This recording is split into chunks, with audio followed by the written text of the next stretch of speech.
Passons maintenant au code et à l'implémentation des notions théoriques qu'on vient de les voir pendant nos cours précédents. Tout d'abord, on va ouvrir un fichier Jupyter Notebook dans l'environnement Jupyter Lab. Donc je clique ici sur Python 3. Voilà, donc j'obtiens ce fichier.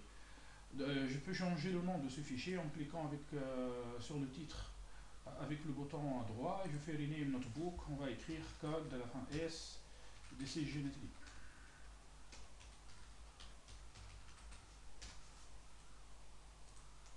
Maintenant, on va créer plusieurs cellules. Donc, je viens ici, je clique sur cette croix et à cet égard, je vais ouvrir plusieurs cellules.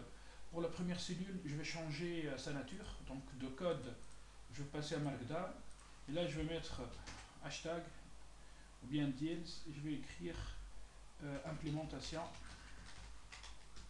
des codes en Python, en Python ou bien en Python nécessaires pour l'arbre de décision. Donc on voit bien qu'on obtient en fait un titre ou bien on va dire implémentation, allez on va dire plutôt implémentation d'un arbre de décision. C'est plus joli. Voilà. Donc tout d'abord, qu'est-ce qu'on va faire? On va charger les modules, donc chargement des modules de base pour un data scientist ou bien pour aussi un business analyst.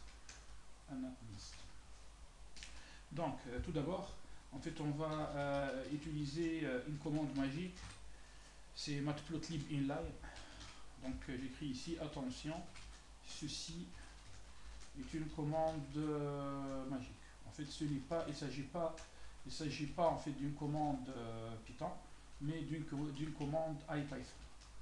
Et cette commande permet, permet de coller, ou bien plutôt d'afficher des figures dans l'environnement. Bien sûr, si on veut, si on veut afficher la figure dans une fenêtre, donc il suffit d'utiliser plutôt cette commande magique, donc matplotlib qt, d'accord. Bien sûr qt c'est lié à la bibliothèque très très connue qt5 en C++. Donc je vais commenter ça, d'accord, bon, cette commande magique. Je vais exécuter, ou bien bon, je vais continuer en fait à charger les autres modules. Alors, donc import numpy as mp, puis pandas as pd, puis matplotlib as plt. Bien sûr, NumPy c'est pour Numerical Python. En fait, c'est une bibliothèque qui contient beaucoup de fonctions mathématiques rapides.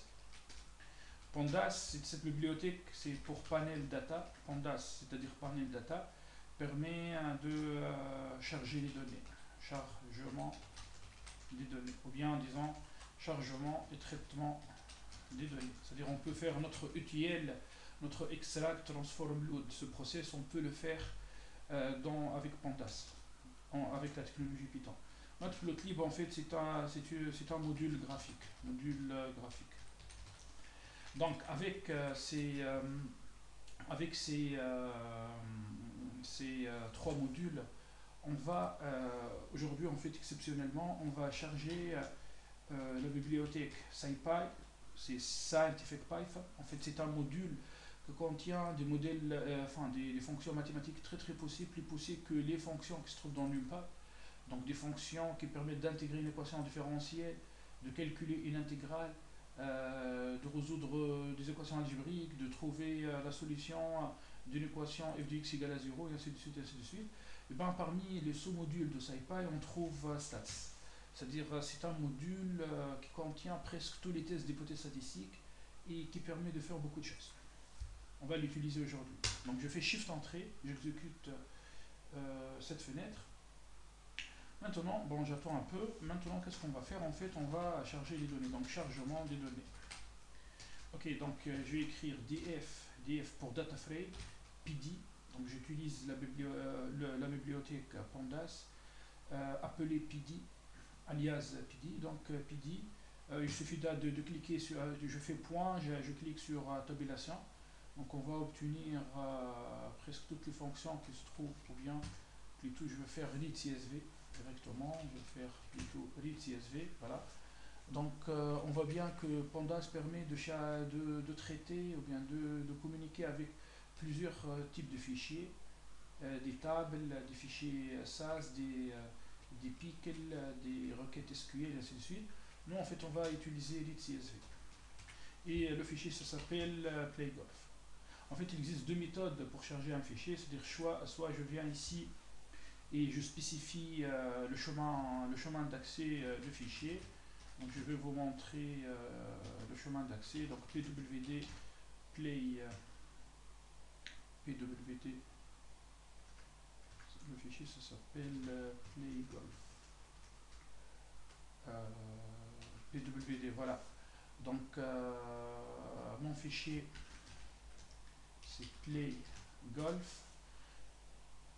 Voilà, il se trouve dans ce répertoire. Donc je peux faire ça, hein. Je peux copier-coller ce répertoire, enfin ce schéma absolu. Je fais ça, d'accord. Et ça permet de charger le fichier. Sauf que moi je travaille par défaut dans ce répertoire.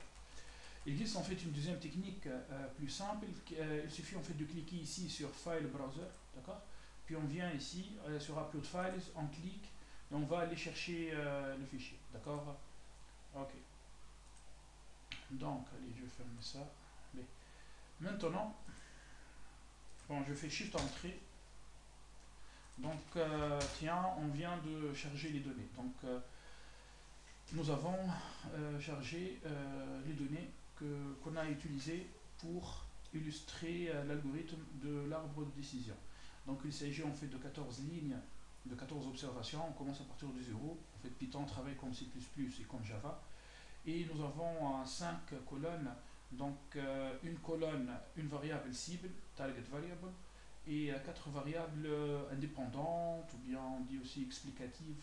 Par contre, ces variables ce sont des variables qualitatives, donc ce qui pose un problème d'encodage. Maintenant, en fait, on peut afficher les 5 premières lignes en fait, du fichier avec cette fonction. En fait, si je mets 3, je peux afficher les 3 premières lignes, d'accord. Ok. Par défaut, on peut afficher les 5 premières lignes.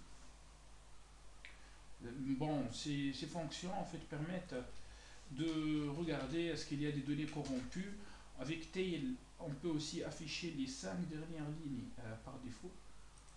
Si je mets 2, eh ben, j'affiche les 2 dernières lignes. D'accord. Puis je peux faire df.info. En fait, c'est une fonction qui permet d'agréger plusieurs informations en même temps. Donc, la variable df, en fait, en réalité, c'est un objet. C'est une instance de la classe DataFrame. D'accord. Puis nous avons un indice qui varie entre de 0 jusqu'à 13, puisque nous avons 14 observations, 14 lignes. Nous avons en fait 5 colonnes. Donc il y a 4 colonnes qualitatives, ce sont des chaînes de caractères, et une colonne interprétée par Python comme true et false, c'est-à-dire comme variable booléenne. Donc la colonne windy, donc c'est false et true, donc interprétée comme variable booléenne. Après, on obtient ici en fait l'utilisation de la mémoire. Donc le fichier dans la mémoire fait à peu près 590 octets. Donc c'est presque rien en fait. C'est un fichier pédagogique. Après, dans d'autres vidéos, je vais vous montrer comment on analyse des fichiers contenant 300 mégas, 60 mégas et 100 mégas. Ça s'approche un peu du big data. Maintenant, qu'est-ce qu'on va faire? Donc je reviens ici.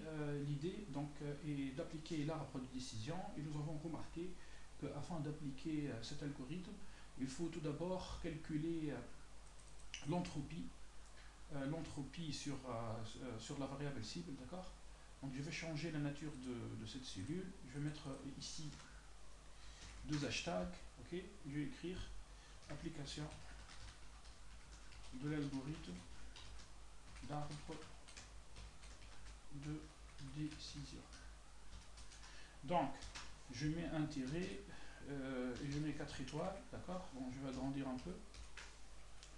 Ok, donc tout d'abord, on calcule, enfin, étape numéro 1, on calcule l'entropie sur la variable cible, bien sûr, enfin, target variable.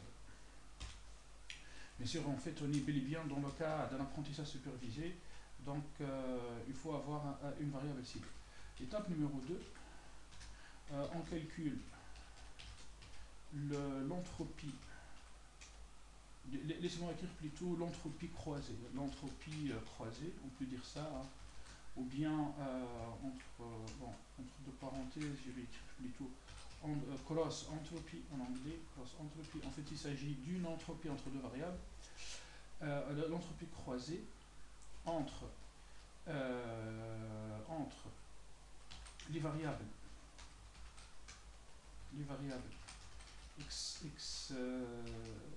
explicative et la variable cible, d'accord? Bien sûr, entre deux parenthèses, variable, on va faire ça variable par variable. Ok? Maintenant, l'étape 3. Dans l'étape 3, qu'est-ce qu'on va faire?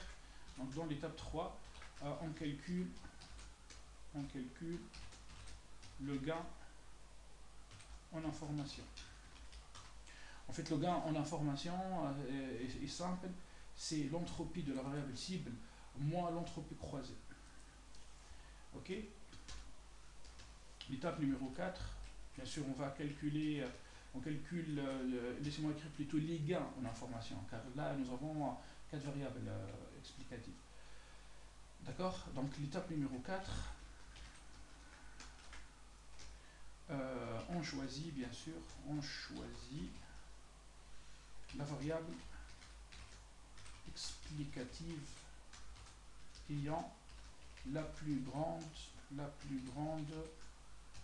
voilà, ou bien le plus grand gain, pardon, le plus grand gain. Ok? Donc, j'utilise cette variable et nous avons trouvé que c'était Outlook. En fait, c'était la variable Outlook, la variable ayant le plus grand gain. On commence par cette variable en fait. On commence le splitting de l'arbre. Après, je vais vous montrer quelques arbres fabriqués avec Python.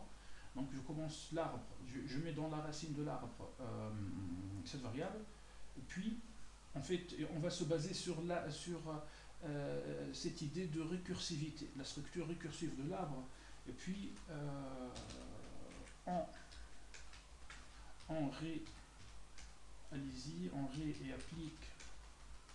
réapplique les étapes 1, 2, 3 et 4 récursivement, c'est-à-dire avec la récursivité. Je vous conseille d'aller réviser en fait la notion de la récursivité en informatique, en programmation, en algorithmique, récursivement. On réapplique les étapes 1, 2, 3 récursivement sur les variables qui restent. D'accord? Donc voilà en fait l'algorithme, enfin c'est-à-dire un aperçu simple de l'algorithme d'arbre de décision. Allez, donc on va commencer en fait tout d'abord par le calcul de l'entropie de la variable cible. Donc je vais commencer tout d'abord par un calcul en fait intuitif, facile, et puis je vais écrire une fonction quand même il faut quand même appliquer quelques notions de la programmation modulaire. C'est-à-dire on ne va pas travailler comme ça dans la nature. Allez, donc notre base de données, enfin notre data frame eh ben, est affiché. Là, nous avons 5 colonnes. Donc afin d'afficher la variable cible, je peux faire ça, d'accord.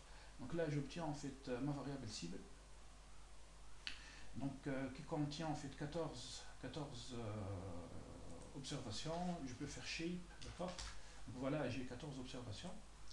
Après, j'ai des non et des oui, c'est-à-dire no et yes. Bon, on peut compter à la main comme ça, 1, 2, 3, 4, 5. J'ai 5 no et bien sûr 14 moins 5, 9 yes. Mais imaginez maintenant si vous avez, c'est-à-dire imaginez le cas d'une base de données avec quelques millions de lignes. On ne peut pas quand même s'amuser à faire le calcul à la main. À cet égard, qu'est-ce qu'il faut faire? En fait, il faut tout d'abord déterminer le nombre des catégories dans cette variable, le nombre des catégories. Donc, j'utilise la fonction unique. Donc, cette fonction permet, c'est une méthode en réalité, c'est une méthode implémentée dans l'objet série. Hein. Donc, une série en fait, enfin, plusieurs séries forment un data frame. Maintenant, si on veut vraiment compter le nombre des catégories, j'utilise n unique.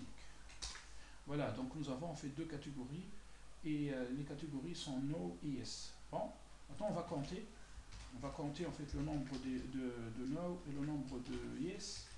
Alors il suffit en fait de réaliser une coupure. Donc quand je fais ça, j'obtiens un no et yes. Maintenant je mets deux crochets et je lui dis voilà df play golf, affiche-moi les cas des par exemple no. Voilà, donc j'obtiens en fait uniquement les lignes contenant des noms. Okay. Maintenant, je peux faire le calcul. Donc voilà, donc j'ai 5 noms. Je peux bien sûr répéter ça sur yes. Et j'obtiens un 9. D'accord. Ok, donc j'ai un shape, c'est-à-dire un nombre total d'observations égal à 14. J'ai 5 no et 9 yes et j'ai deux catégories. Allons-y, on va calculer l'entropie. Avant de faire ce calcul, je vous propose en fait de donner la formule de l'entropie. Donc je vais changer la nature de cette cellule vers Markdown et je vais mettre ici, je vais passer en LaTeX. Donc attention, je suis en train d'écrire en LaTeX. En fait, c'est un langage qui permet d'écrire des formules mathématiques d'une manière en fait très professionnelle. Donc l'entropie de la variable cible, l'entropie du target est donnée par cette formule. Donc c'est moins, c'est la somme allant de i, par rapport à i allant de 1 jusqu'au jusqu'au le nombre de catégories. Ici nous avons 2, d'accord. Bon, on va généraliser hein, jusqu'à c par exemple. P indice i, enfin la probabilité d'une catégorie, et ben comme une bonne approximation, ici je vais prendre la fréquence, c'est-à-dire 5 sur, pour probabilité du no, je vais prendre 5 sur 14. Pour probabilité de yes, je vais prendre 9 sur 14. D'accord. C'est-à-dire c'est le nombre des cas favorables sur le nombre des cas possibles. C'est-à-dire la définition simple de la probabilité. Puis j'écris en fait log à base 2 puisqu'il s'agit d'une entropie de Shannon, un mathématicien américain. Voilà, donc j'exécute. Donc là, il faut que j'exécute deux fois. Donc voilà, donc on obtient en fait la formule de l'entropie. D'accord. Bon, ici en fait le nombre de catégories est égal à 2. Donc je vais en fait réécrire cette formule. Au lieu de mettre C, je vais mettre 2. Je réexécute une deuxième fois, voilà. Donc voilà en fait notre entropie. Ok. Bon, je vais commencer en fait par un calcul empirique de l'entropie, c'est-à-dire un calcul. Après, je vais passer à une fonction. Alors, donc j'ai un signe moins, donc l'entropie E égale à moins. J'ouvre deux parenthèses. Bon, puis je protège encore avec deux parenthèses fois. Donc 5 sur 14 fois NP, donc j'utilise la fonction log à base 2 qui se trouve dans NumPy.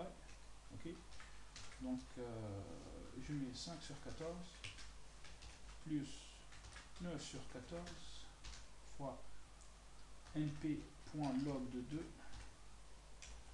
Pardon, il faut que je passe en minuscule, log à base 2 de 9 sur 14. Bon, j'ai calculé E, bon, je vais l'afficher quand même. Voilà, donc j'obtiens en fait cette valeur. En fait, sachant que l'entropie de Shannon est définie entre 0 et 1. Donc on ne peut pas avoir une entropie supérieure à 1. Bien sûr, si on utilise un log de 2, hein, une fonction logarithmique à base 2. Et on ne peut pas avoir en fait une entropie négative, bien sûr, avec cette formule. Bien sûr, il s'agit en fait d'une formule très très simple. Après, vous allez me dire, est-ce que ça sert à quelque chose d'utiliser cette formule? Bien sûr que non. Car en informatique, on a envie toujours à écrire des fonctions réutilisables. Après, peut-être on va mettre ces fonctions dans des classes. Maintenant, je vais définir en fait, donc laissez-moi ici écrire implémentation d'une fonction. Je vais l'appeler entropie, qui permet le calcul de l'entropie. Ok, donc une fonction en Python en fait commence toujours par le mot réservé def, d'accord? Puis je vais écrire entropie. Donc le nom de la fonction c'est entropie. Ici je veux mettre target pour dire c'est l'entropie de la variable cible. Puis ici je veux retourner en fait E pour entropie. Voilà, donc ça c'est l'entête de la fonction def. Ok, et ça c'est le retour de la fonction. Bien sûr en Python, attention, en fait il y a cette histoire d'indentation, donc il faut respecter l'indentation. De toute manière Python il fait ça tout seul. Depuis le moment où on met deux points ici sur au niveau à la fin de l'entête de la fonction, ben, quand j'appuie sur entrée, je respecte l'indentation. Maintenant, laissez-moi en fait écrire un commentaire intelligent, donc je vais faire ça. Bon, je vais copier cette partie, je vais la mettre ici. Puis, voilà, c'est mieux, non? Donc, habituez-vous en fait toujours à commenter vos fonctions. Donc, en fait, tout d'abord, je vais calculer automatiquement les proportions. Donc, je vais lui dire target.value, bien sûr count. Après, je vais vous montrer l'utilité de cette fonction. Et puis, j'utilise scipy.stats, le module qu'on vient de charger là tout à l'heure. Et donc, en fait, scipy.stats, il existe une fonction qui s'appelle entropie. Et cette fonction, on lui donne pdata, d'accord, et on lui donne la base. C'est pour dire, utilise-moi le logarithme à base 2. Voilà, voilà. Donc, allez, je vais exécuter cette fonction. Maintenant, je vais l'appeler donc entropie. Regardez comment on appelle la fonction. Il suffit d'utiliser son nom. Puis, je vais mettre df playgolf. Voilà. Donc, on obtient en fait 0,0940285. On obtient presque la même chose. Enfin, c'est-à-dire, oui, on obtient en fait la même entropie. Donc, non, avant de vous quitter, en fait, laissez-moi vous expliquer que fait la fonction valueCount. Donc, je vais faire df playgolf et j'utilise value. J'appuie sur tabulation, ça prend un peu de temps. Bon, peut-être ça ira si je fais ça plutôt. Donc, voilà, donc la fonction, en fait, cette fonction, c'est-à-dire cette méthode valueCount, permet en fait de compter le nombre d'IS et le nombre de noms. C'est-à-dire, il suffit de donner une série à valueCount et cette méthode permet, c'est très utile. Donc, le calcul empirique qu'on a fait tout à l'heure, avec ces requêtes à la SQL, et ben, ce calcul est fait ici directement. Puis la fonction entropie, cette fonction entropie, je vais vous montrer en fait son help. Donc je vous rappelle que pour avoir de l'aide en ligne avec Python, il suffit de mettre le nom de la fonction. Voilà, tout ça c'est la fonction, avec un point d'interrogation. Donc voilà, donc cette fonction permet de calculer une entropie selon cette formule. Enfin, la formule, elle est donnée ici, selon bien sûr la formule de Shannon. Bien sûr, il existe en fait une autre formule qui utilise la divergence de Kullback-Leibler. Bon, c'est un truc plus poussé. Bien sûr, si je spécifie pas la base, si je spécifie pas la base, cette fonction en fait utilise le log naturel, c'est-à-dire le log népérien. Donc voilà pour cette vidéo. Dans la vidéo prochaine, je vais continuer à implémenter le reste des algorithmes. Voilà.